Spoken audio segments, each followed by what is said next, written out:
Muito bom dia para cada uma de vocês que estão iniciando as primeiras horas dessa manhã, já clicando nesse botãozinho para ouvir mais um áudio, a continuação do estudo do santuário nessa semana. Olha, hoje nós vamos começar a dar uma pincelada em cada festa, porque cada festa que eu coloquei aqui, eu coloquei de uma forma resumida, mas farei um áudio para cada festa. Mas olha, são muitos detalhes e com certeza eu não poderei falar, mas eu peço por gentileza que vocês escutem, porque às vezes a gente pensa assim, já sei, mas sempre a gente tem algo a mais a aprender. Eu gostaria de iniciar fazendo uma breve oração. Vamos orar? Senhor, nosso Deus, amantíssimo Pai que habita nas alturas dos céus, por favor, Senhor, toque em nossos corações para que nós possamos cada dia mais sentir o desejo de enriquecer o nosso conhecimento, o nosso intelecto, a nossa vida espiritual, porque não há, Pai, não há. Tua palavra, o Espírito de Profecia fala, Senhor, que por mais os mais dotados em inteligência, nas mais altas faculdades, eles podem estudar mais e mais, mas sempre existirá um infinito e além para ser estudado. Então, Senhor, por favor, abra as nossas mentes, esteja conosco no estudo da Tua Palavra, em nome de Jesus eu te peço. Amém, Senhor. Bom, por essa fotinha, vocês já perceberam que cada vela do candelabro representa uma das festas? Observa que são 7 velas. E observa também que Pentecostes está no meio do castiçal, né? Ou seja, 3 para lá, 3 para cá e Pentecostes no meio. Por quê?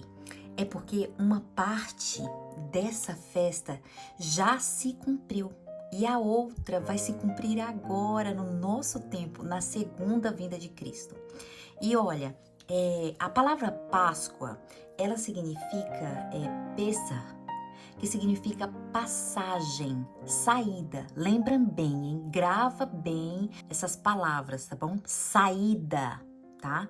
Passagem, que tem tudo a ver com o que aconteceu no Israel no tempo passado. Por que passagem e saída? Porque significava a frase, Deus passará por vós. Lembra? Onde os israelitas tinham que sacrificar o cordeiro, pelo sangue do cordeiro, eles estariam sido protegidos. Ou seja, um cordeiro dando a sua vida para que houvesse vida entre o povo. Por isso é que João fala, eis o Cordeiro de Deus que tira o pecado do mundo.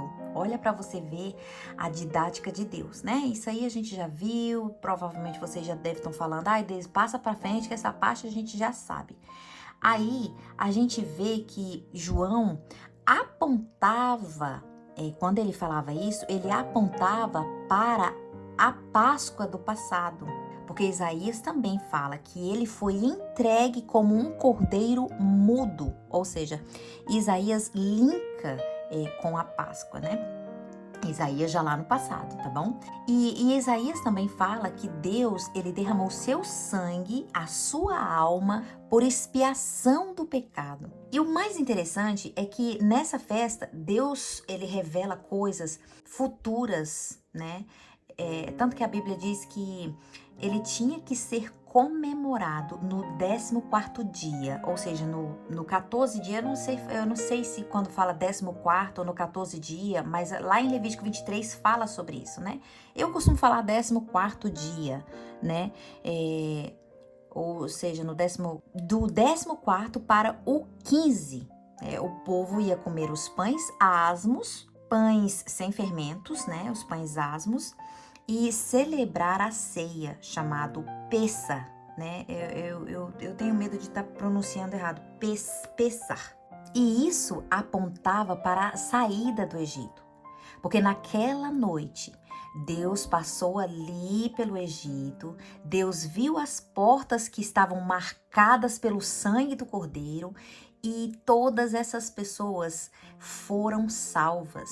Mas Daisy, qual é a parte futura dessa profecia que você acabou comentando, né? Que existe essa parte futura da profecia. É aí aonde entra, né? A parte futura é exatamente para os fins dos tempos, ou seja, as portas que estavam seladas com o sangue do Cordeiro foram salvas, né? E aqueles nos fins dos tempos, esse futuro aponta para o fim do tempo, né? Para o selamento. Então, a gente acaba vendo que no Novo Testamento, quando olhamos para as festas de Deus, porque tem duas formas de olhar para as festas, tem duas formas da gente olhar para as leis. É por isso que Paulo fala que quando você tira o véu de Moisés, você passa a ver a glória de Deus em todas as coisas que estão na lei de Deus. Olha que a palavra de Deus, ela se encaixa e conforme a gente vai estudando, a gente vai lembrando daquilo que a gente já passou na Bíblia e a gente vai lembrando e linkando as coisas. Você não passa a ver mais a sombra, e sim as realidades. Lembra que Paulo lá em Coríntios, ele fez essa linkagem, né, com o véu de Moisés. Então, esse sacrifício, ou seja, as festas, elas estão apontando para as coisas futuras. Vocês entenderam o que aconteceu no passado, a didática de Deus, a profecia se cumprindo com o próprio Deus e com o seu povo futuro? É que são muitos detalhes, mas de uma forma resumida, eu gostaria só de esclarecer, antes da gente voltar aqui para os costumes dessa festa da Páscoa, né? Só esclarecer o que Paulo disse a respeito de Moisés. Porque às vezes você pode falar, tá, Deise, mas aí você sai, abre um parênteses, fala, mas não conclui. Ou seja, 1 Coríntios 5:7 diz, lançai fora todo o fermento para que sejais nova massa. Viu a expressão massa, nova massa? Ou seja, isso quer dizer pão, né? O pão, aí é onde entra os pães asmos, né? Como sois de fato sem fermento. Então, esse pão é o pão asmo, né? Continuando. Como sois de fato sem fermento, ou seja, então esse fermento somos nós, né? Nós somos esse pão sem fermento. Então, quem é o nós nos tornamos, né, na verdade, mas quem é o pão? É Cristo Jesus. Pois também Cristo é nosso Cordeiro Pascal que foi imolado. Ou seja, Paulo está mostrando que Cristo é o Cordeiro Pascal. Lembra que ele fala que aquele que comer, Jesus fala, né? Aquele que comer da minha carne terá vida eterna. Olha que lindo. Ou seja, Deus, ele disse isso fazendo com que você fosse para a lei e olhasse que a carne do cordeiro foi dado exatamente no dia da saída do Egito por meio do sangue do cordeiro. O povo ali, ele não foi destruído por conta da marca, né? Da marca do sangue, da morte de Cristo. Então, na lei, quando você olha com o véu, você simplesmente está vendo ali um cordeiro que foi morto, um cordeiro morrendo. Mas quando você retira o véu, isso é o que Paulo fala lá, né? Onde ele vem mostrando lá para o povo, quando Moisés subiu no monte e veio com aquela luz reluzente, né? Ali. Enfim, eu já falei isso nas armaduras de Deus, ou no fruto do Espírito, eu nem me lembro.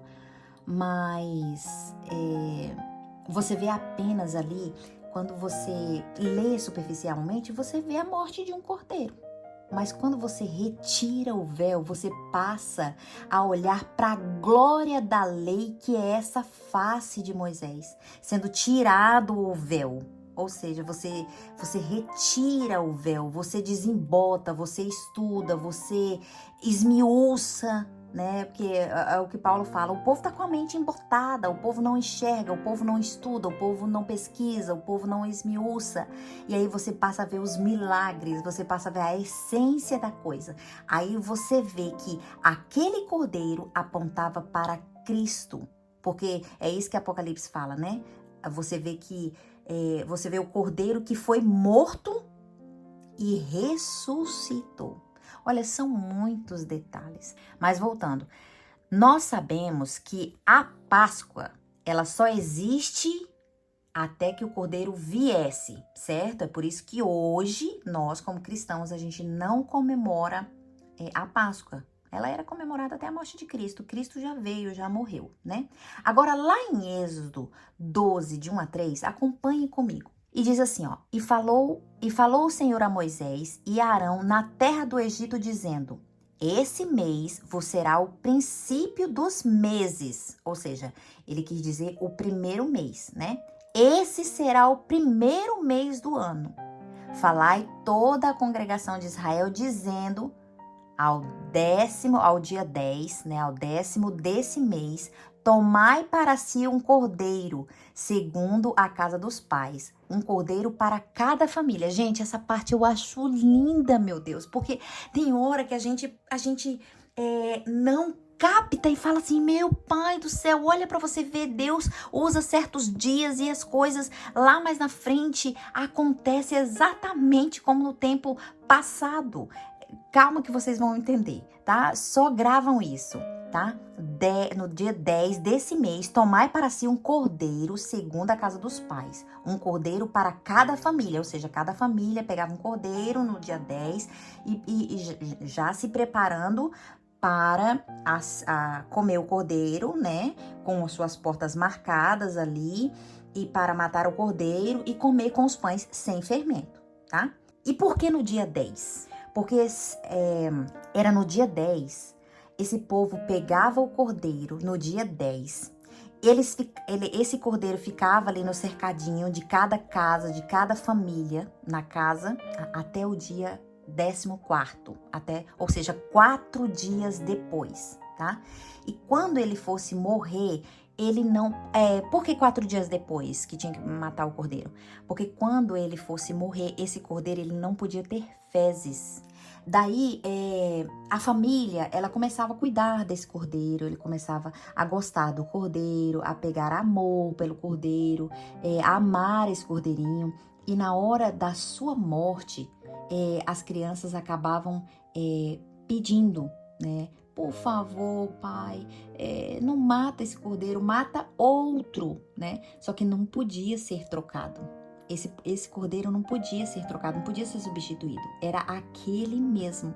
Então isso aponta exatamente para o tempo de Jesus também. Ou seja, teve que ser Jesus, não podia ser outro. Era Jesus. Então, voltando, ele era pego no 10º dia e morto 4 dias depois. Agora, vendo o antítipo, né, que foi a prática ali do povo de Israel, vendo o tipo, né, e trazendo para o antítipo, olha para vocês verem. Vocês lembram que eu falei que o cordeiro era pego no 10º dia? Era ficado ali 4 dias com eles cuidando do cordeiro. O cordeiro não podia ter fezes. O povo amava aquele cordeiro, pedia para não matar aquele cordeiro não podia ser substituído. Isso tudo nos leva... Vocês têm que pensar em Jesus nesse momento, tá? Então, ou seja, Jesus ele foi dado para o ser humano lá no Éden, lembra? Desculpa. Ele foi dado para o ser humano lá no Éden, mas ele morreu na cruz, ou seja, teve que passar todas as histórias de Israel, Jesus nascer, aos 33 anos morrer, e Jesus morreu 4.000 anos depois. Lembra que o cordeiro, 4 dias depois, ele era morto? 4.000 anos depois, Jesus morreu. Então é aí onde a profecia fala, lembra lá que a cada 1.000 anos, a cada um dia equivale a 1.000 anos, então 4.000 anos depois. Ou seja, eu só vou fazer uma pergunta. A Terra, ela foi dada 6.000 anos para o fim dela, certo? 4.000 anos depois, Jesus morreu. Nós estamos no 2000 depois de Cristo, certo? Nós estamos no ano 2000 depois de Cristo. Foi dado quantos 1.000 anos para o fim da história dessa terra? Foi dado 6.000 anos. Então, 4.000 até Jesus vir e morrer, 4.000 antes de Cristo, 2.000 depois de Cristo. Nós estamos no 6º milênio. Nós estamos no fim. Nós estamos nos dedinhos da estátua de Daniel, que eu não vou entrar nesse assunto porque já é outra coisa. Nós estamos vivendo a última igreja, a igreja de Laodiceia. Nós estamos aguardando a última festa do santuário, a festa de tabernáculo. Meninas, são muitos detalhes e eu não tenho tempo. O estudo é muito vasto, mas que Deus possa nos iluminar a nossa mente para que nós possamos estudar, esmiuçar, examinar a Escritura, porque Deus não fala pra gente ler, Deus fala pra gente estudar. Pega o comentário bíblico, leia Logos, pesquisem. A cada verso que vocês estudarem, leiam o Espírito de Profecia, busquem a palavra de Deus enquanto é tempo. Que Deus nos abençoe. Amanhã nós estudaremos as primícias, porque aqui de uma forma nós já passamos por Páscoa e Pães Asmos.